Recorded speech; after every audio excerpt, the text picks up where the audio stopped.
जी नमस्कार, हम बानी बी बबलू और देख रहा बानी नेक्स्ट भोजपुरी। हम बता दी कि खेसारी लाल यादव जी के टेंगे टेंगे लेंगे लेंगे गाना आ गई बा। यानी वो गाना के तो हमरा भाई नाम लेवे के ना रहा, लेकिन नाम लेवे के पड़ता काहे कि खेसारी लाल यादव के गाना ही जौन बा की भोजपुरी इंडस्ट्री में जब भी कुछ वायरल भइल बा, केहू के गाना बड़ा बने के कोशिश कैले बा, तब खेसारी लाल यादव गाना उठा उठा के गाना चोरा चोरा के गौले बड़े। ई पूरा भोजपुरी इंडस्ट्री जानता, ई हम नहीं कहत। रउआ गूगल पर सर्च मारब जे चोर गायक के ह तो सबसे पहले आ जाई नाम। ओकरा बाद रउआ इहो नाम डालम जे चोर राइटर के ह तो इहो पता चल जाई जे अखिलेश कश्यप के नाम आई। हम ऐसे नाम रख के कहतनी जे हम वो अखिलेश कश्यप जी से पूछे के चाहतनी जे अगर कोनो लड़का के गाना बजत रहा, हम जानतनी जे वायरल चीज़ है, टेंगे टेंगे लेंगे लेंगे हम जानते हैं जो वायरल चीज़ है, सब चीज़ वायरल है। तो एक मतलब का है, अगर कोनो लड़का गाना बजता तो तू ओकरा के उठाए गा देबो, छोड़ा उ सब चीज़। लेकिन एगो में हमरा बहुत बाउर लगल कि जौन है एगो वायरल ना भरल गाली वाला महावीरवा के दू कैसे, उ वाला चीज़ भी ये गाना में डालल गई बा खेसारी लाल यादव के। हम बता दी कि ये गाना इतना हड़बड़ी में भइल बा, इतना जल्दी में भइल बा कि गाना रिकॉर्डिंग क के मिक्सिंग करे के बेरा बैठ के ये लोग स्टूडियो में ही वीडियो बना ले बा। वही जिसे वीडियो बना के जौन बा कि ये गाना के डालल गई बा।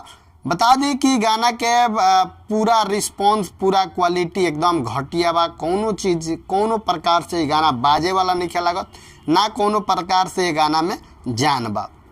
बाकी बात करम हम पवन सिंह के, जहाँ तक गाना एगो आवेला बा, देखी पावर स्टार पवन सिंह के गाना लेट आवेला, लेकिन पवन सिंह केहू के गाना चोरा के ना गावेले। पावर स्टार पवन सिंह कोनो ऐसन गाना ना गा देले जौना से ई होके लगे जे पवन सिंह लोकल कलाकार खानी, लोकल चीज़ खानी। लेकिन खेसारी लाल यादव के ये गाना के वजह से स्टारडम पर कहीं ना कहीं प्रभाव पड़ता, कहीं ना कहीं दिक्कत होता। ऐसे जे खेसारी लाल यादव के मुँह से ये टाइप के गाना अब नहीं शोभा दे, जब तक गलती भइल बा तब तक। अब कम से कम खेसारी लाल यादव के ये सब पर सुधार करे के चाहिए। ऐसे करे के चाहिए जे खेसारी लाल यादव भोजपुरी इंडस्ट्री के एगो अलग क्वालिटी के कलाकार बड़े, एगो अलग क्वालिटी के जौन बा की सारा चीज़ बन गई बा भोजपुरी इंडस्ट्री में। तो अब से कम खेसारी लाल यादव के ध्यान देवे के चाहिए। हम जानते हैं कि खेसारी लाल यादव के एको गाना नहीं खे बाजत, ऐसे फ्रस्ट्रेशन में बाड़े, यानी टेंशन में पड़ल रहता रहे कि हमार गाना नहीं खे बाजत, हम का करम यू। तो खेसारी लाल यादव से हम एगो बात कहे के चाहब जे भैया, जब तक ले अखिलेश कश्यप तहार गाना लिखिए तब तक ले तू ना बजबो। तार लगे बेहतरीन राइटर बालू, पवन पांडे बड़े, अरुण बिहारी बड़े, अरुण बिहारी से भी तू गाना पहले लेते रहा, ऊ बड़े, बहुत सारा लोग बा, जैसे उनका के छोड़ दिला ऊ महेश परदेसी, ऊ रलाहान। तो ये सब लोग गीतकार तार बेहतरीन बा। बाकी अखिलेश कश्यप से ऐसे दिक्कत बा कि भाई वो गाना चुरा के गवा देते हैं, गाना उठा के किसी दूसरे के गवा देते हैं। और इतना घटिया हरकत इस सब भोजपुरी इंडस्ट्री में कहीं स्टार के मुंह से नहीं शोभा देते। ऐसे नहीं शोभा देते जब भाई आपको इंटरटेन कराना है तो इंटरटेन का मतलब क्या, आप गाली गलौज डाल दीजिएगा, इसमें गाली डाला गया है गाना पे। तो कहीं ना कहीं ये भोजपुरी इंडस्ट्री खातिर शर्मसार करे वाला चीज़ बा, भोजपुरी इंडस्ट्री के कहीं ना कहीं दबावे वाला चीज़ बा।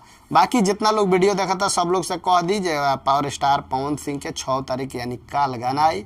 पावर स्टार पवन सिंह के गाना जब आई, आज टीजर आवे वाला बा, तो वह सब खूब प्यार दुलार दी, आशीर्वाद दी, काहे कि पावर स्टार पवन सिंह के गाना इस सीजन के सबसे बड़ा होके वाला बा। बेहतरीन जौन गाना होके ओकरा अगर वह सब सपोर्ट करी, जौन गाना बेहतरीन नहीं के वो गाना के सपोर्ट वह सब मत करी। बाकी वीडियो के खूब ज़्यादा शेयर करी, चैनल पर नया बानी तो सब्सक्राइब करी। मिलते हैं अगला वीडियो में, तब तक खातिर नमस्कार।